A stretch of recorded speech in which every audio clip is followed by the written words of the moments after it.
What's up guys, it's Tommy here and I wanted to make a video on the Germany-Netherlands Euro 2020 qualifying game because it was a cracker. Wijnaldum had a masterclass performance, scoring a goal and getting an assist. I thought he put in a man of the match performance, but Van Dijk was also pretty decent. He couldn't really do much about the Germany goals, and Germany took the lead actually in the 9th minute, and Serge Gnabry scored a rebound. Van Dijk almost blocked the shot on the line, but he just couldn't adjust his head in time and he nestled into the bottom corner. But I thought that overall Germany maybe were a little bit the better team in the first half, but the second half the Netherlands really came alive, and I thought it was one of the most impressive performances by the Netherlands today, because not many teams score 4 goals in one half against Germany at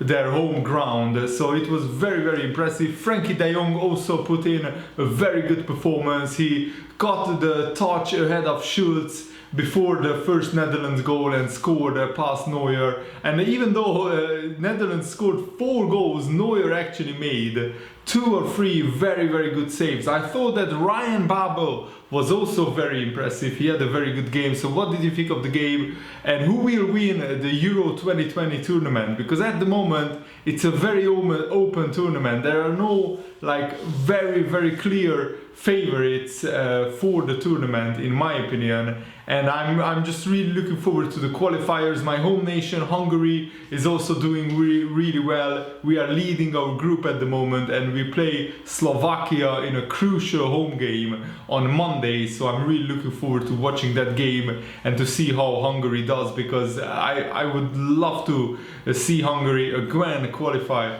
for the Euro 2020 tournament. And yeah, the Netherlands actually turned it around and took the lead through a own goal. It was a Germany own goal, but it was a very, very impressive work by Memphis Depay to square the ball.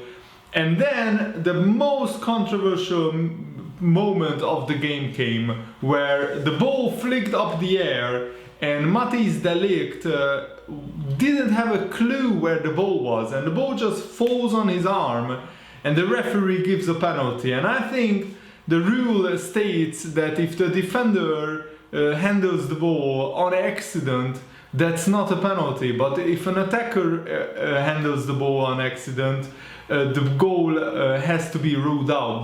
Those are the rules. Whether you agree with it or not, those are the rules. I personally don't agree with it. I think it should be, the same for attackers and defenders. So either give a foul for a handball, even if it is an accident, both for the attackers or the defenders, or don't give a foul for the attackers or the defenders if it's a handball. But either way, it's very inconsistent that if it's an accidental handball, it's a foul if the attacker does it, but it's not a foul if the defender does it. But the referee decides it's a penalty, and Toni Kroos slots it home. And at that moment, the Netherlands were the better team. So it was kind of against the run of play that Germany equalized. But then Wijnaldum races clear after a fantastic through ball by Memphis Depay, who was also very, very good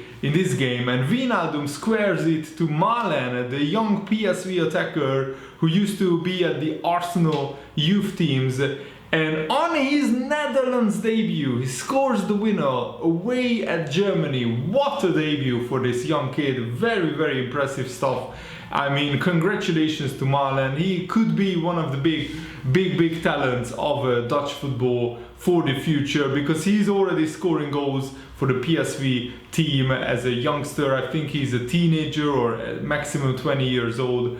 I'm not exactly sure how old he is exactly, but it was a very good finish by Wijnaldum, and then a brilliant through ball by I think one of the Netherlands midfielder, and Memphis Depay runs through in the 91st minute, and instead of taking the ball into the corner, he sees Wijnaldum busting a gut. Yeah, it was actually Wijnaldum who releases Memphis Depay on the channel, and then Wijnaldum gets it back from the pie at the far post and slots it home. What a performance by our Dutch midfielder. Wijnaldum, hats off. And this game shows that Wijnaldum can play as a goal-scoring attacking midfielder if he's needed there. But at the moment, Liverpool have so many, goal-scoring attackers in the team, goal-scoring strikers and forward players, that we don't really need Wijnaldum to play in this role.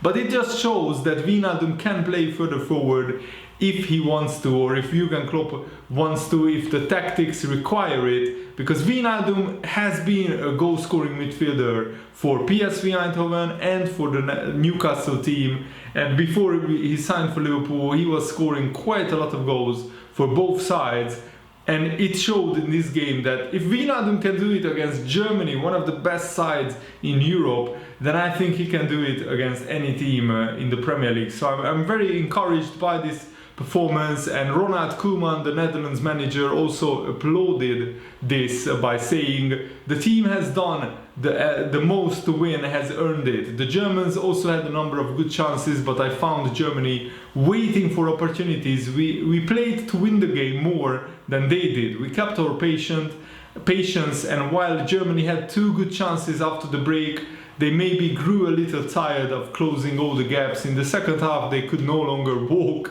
Oh wow, what a statement by Ronald Koeman, saying that Germany couldn't really walk in the second half because they got tired. Wow, those are really harsh words, but it's not too far from the reality. Actually, Germany looked tired, and the Netherlands grew and grew into the game. In the first half, the Netherlands maybe were a little bit too passive, didn't really go on the front foot that much, but the second half was much better from the Netherlands. And I'm a big fan of Dutch football. I like how they play, and of course with Liverpool having Van Dijk and Wijnaldum in the Netherlands team, I will always watch their games because they are just an exciting side to watch. And Koeman continued, in the first half we were not really dangerous. We built it up a bit better in the second half. It turned out well. We have resilience, that's great in this team. We have faith, and we are at peace. So at the moment, Northern Ireland is leading this group with 4 wins out of 4 games at 12 points, and I was pretty surprised when I looked at the table,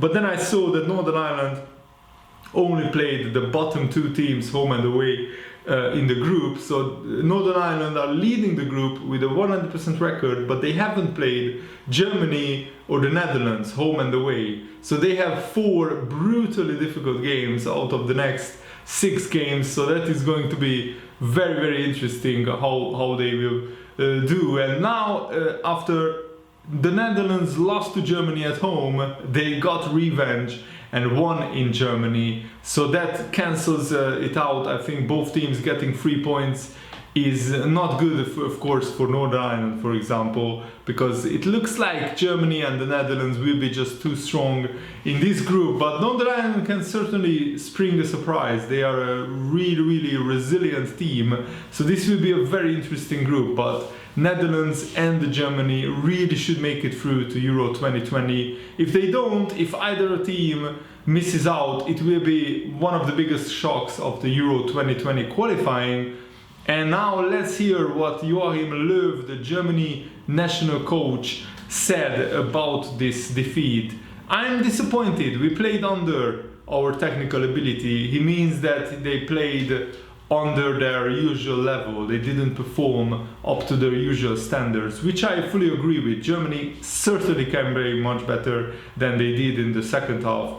Even though we were in the lead at 1-0, we never had that feeling that we had the game under control. We lost too many balls. The plan was to get more control. In the first half, we ran after them too much, but the Netherlands became more powerful and we could not free ourselves. The Dutch could move up, we played high balls. That was not our understanding of the game, what we really want. Germany only had 39% of the ball before the halftime whistle, and then they had 59% possession in the second half, but they got hit on the break, on the counter-attack, time and time again, and that really suited Netherlands, who have some really fast forwards. And also, this is what Joachim Löw said, we didn't play well in the first half and we had very little possession. It cannot be our game to have so little possession. There was a bad game today. We have to learn from it and make things better again in Northern Ireland. We really wanted to win the game today and we did that very badly. Meaning that they basically failed to win the game, which I think Germany certainly have to get something at Northern Ireland, because if they lose that game, they will be in big trouble, because Northern Ireland will have 15 points and Germany will have like 9 points, I think, which is certainly could be worrying for Germany to make up 6 points in just a few game weeks. So I think it's a very interesting game to talk about. I just wanted to make a video on this. I really hope that you guys enjoyed it, and I will have more videos to come on the weekend, so stay tuned. Thanks for watching, guys. Stay awesome. See you later. Goodbye.